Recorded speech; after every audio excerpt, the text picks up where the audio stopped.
నామమే అమృతం, శ్రీరామ కీర్తనం సుకృతం. ఈ రామచంద్రుడే లోకరక్షయని అంతరాత్మ పలికే.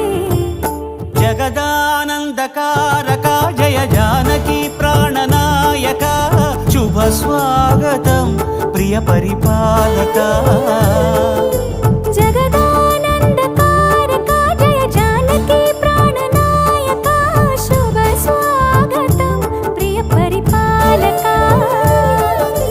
మంగళకరమౌ నీరాక, ధర్మానికి వేదిక అవుగాక, మా జీవనమే ఇక పావనమౌగాక. నీ పాలన శ్రీకరమౌగాక, సుఖ శాంతులు సంపదలిడుగాక, నీ రాజ్యము ప్రేమ సుధామయమౌగాక.